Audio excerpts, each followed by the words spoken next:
هاي، انا وصال. في حلقة النهاردة هتكلم معاكم عن الجاز لايتنج. ازاي نعرف ان الناس اللي في حياتنا دول بيعملوا لنا جاز لايت ويشككونا في الحقيقة، ولازم نبعد عنهم فورا ولا لا. اول حاجة، ايه هو الجاز لايت؟ جه منين المفهوم ده اصلا؟ الجاز لايت كانت مسرحية. المسرحية دي كان فيها واحد ومراته. عارفين لمبة الجاز؟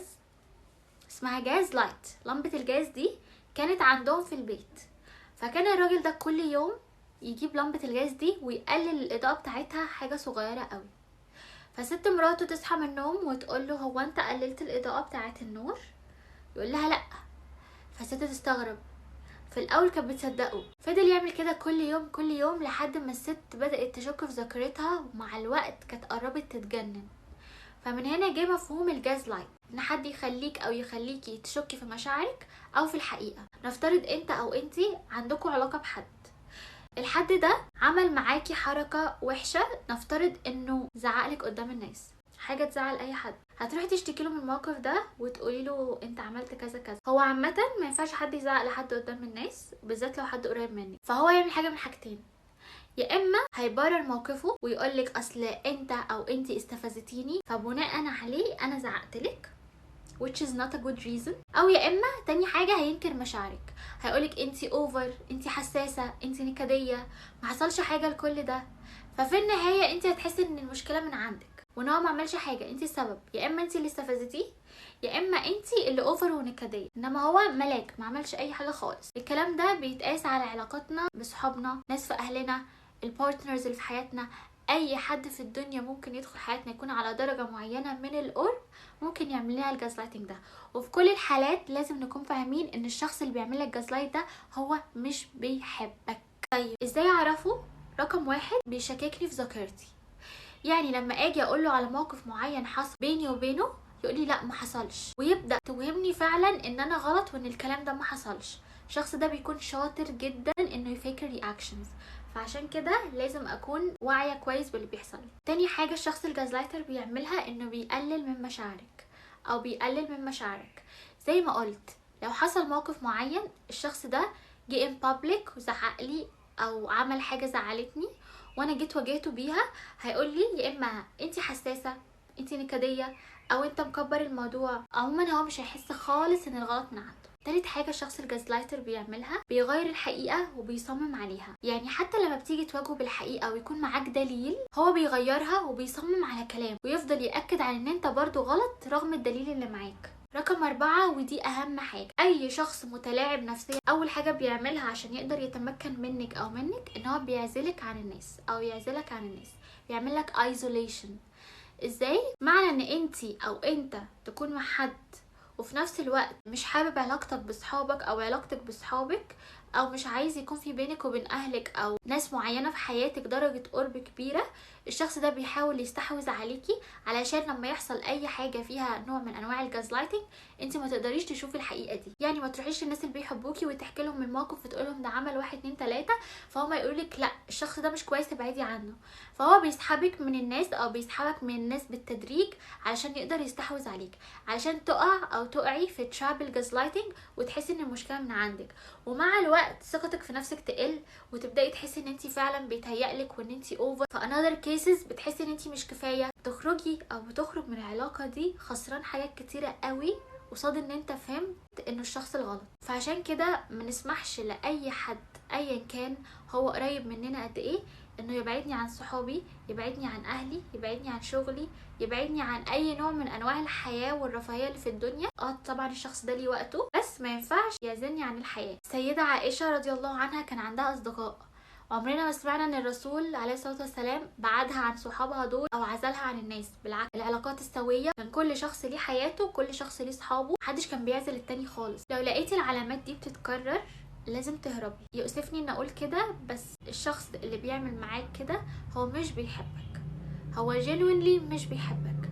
هو ممكن يكون بيستفيد منك او انت بتديله احساس معين حلو، فعشان كده هو مخليك في حياته، بس هو مش عايز يحط الافورت او المجهود اللي يحافظ بيه عليك، هو بس عايز يستفيد من وجودك، يعني انت مستغل.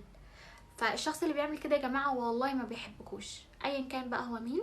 لازم تبعدوا عنه. ازاي اتجنب الجاز لايتنج؟ رقم 1 trust your feeling، صدقي احساسك، ما تهملوش المشاعر اللي بتحسوها لمجرد ان الشخص اللي قدامي بيحسسني ان انا اوفر او ان انا ببالغ. ارجوكم ما تعملوش كده. تاني حاجه ودي مهمه قوي، اكتبوا الموقف. الشخص الجازلايتر بيعتمد على ضعف ذاكرة اللي قدامه، كل ما شافك او شافك دماغك مش حاضرة مع المواقف كل ما استغلك اكتر. عشان كده لازم نكتب الموقف، لازم نكتب الموقف في ساعتها بالمشاعر اللي حسيناها، عشان الكتابة دي هتبقى ريفرنس ليا لما اجي اواجهه بعدين، اقدر اشوف اذا كان فعلا هو بيجازلايت عليا ولا انا كنت فعلا ببالغ زي ما هو بيقول. تالت حاجة لازم اعملها وانا بتعامل مع شخص الجازلايتر، ان انا اطلب مدة اقعد فيها مع نفسي، زي اخد بريك مثلا. فالوقت ده هيبقى مفيد ليا جدا جدا، ان انا اشوف الحقيقة بعيد عن اي انكزايتي.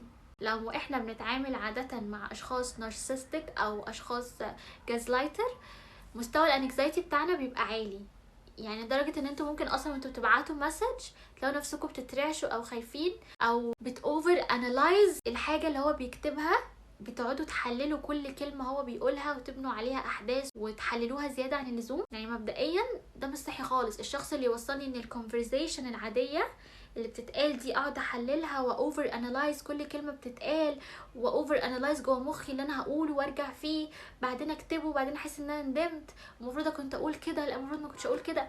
ده مش الصحي خالص. اللي بيحبني بيحسسني ان انا included يعني انا مفهومه، متشافه، مشاعري مفهومه. حتى لو انا جيت في مره غلطت هو بيشوفني برضو بصوره كويسه وبيلتمس لي الاعذار، مش شخص واقف لي على غلطه ولا واقف لي على واحده. وكمان فوق ده كله بيغلط في حقي، ولما باجي اواجهه زي اي انسان طبيعي بينكر مشاعري، بيشككني في مخي. فده طبعا مش طبيعي خالص. زي ما قلت الناس اللي بتحبنا مش هيعملوا كده خالص.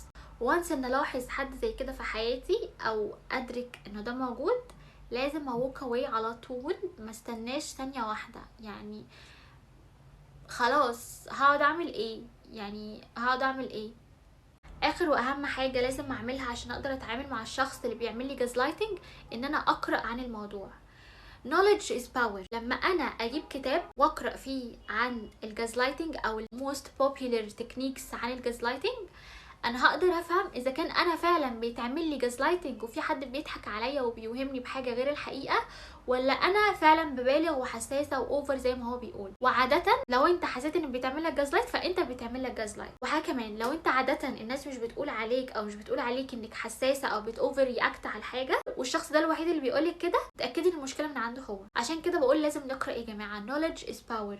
ما اكتفيش بس ان انا اشوف فيديوز على تيك توك او ان انا اشوف فيديو على يوتيوب، لا لازم اقرا كتاب في دكتور عامله، دكتور نفسي، او لو حد طالع بيقدم كونتنت يكون بيقول لكم ان الكلام اللي هو جايبه ده جايبه من ريفرنس معين موثوق منه.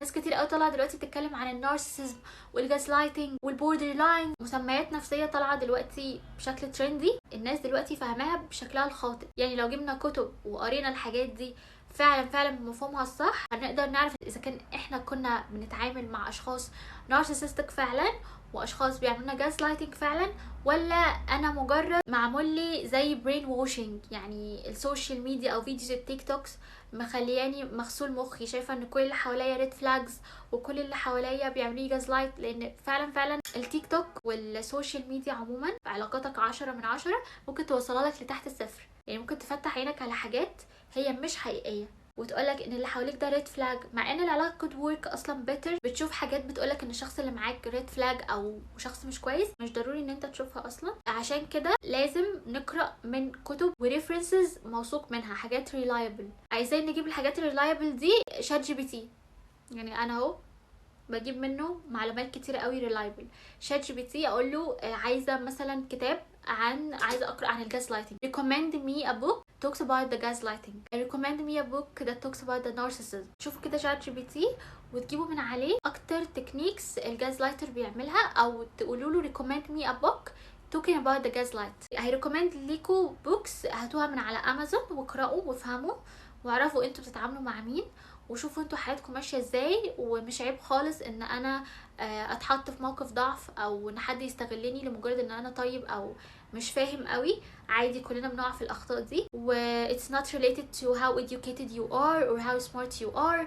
it's just about the feelings. ممكن تبقي اكتر واحده educated واكتر واحده مثقفه وشاطره وجميله وفي كل المميزات اللي اي حد يتمناها، بس your feelings ومشاعرك اتحكمت فيكي فخليتك تقعي مع شخص نارسستك او شخص بيعملك جازلايت. فده مش عيب خالص. اهم حاجه ان انت تدركي الخطأ اللي انت وقعتي فيه وما تقعيش فيه تاني. وبس كده، دي كانت حلقه النهارده. استنوني في حلقه جديده هتكلم عن موضوع مهم برضو. وبس كده، انا خلصت. باي.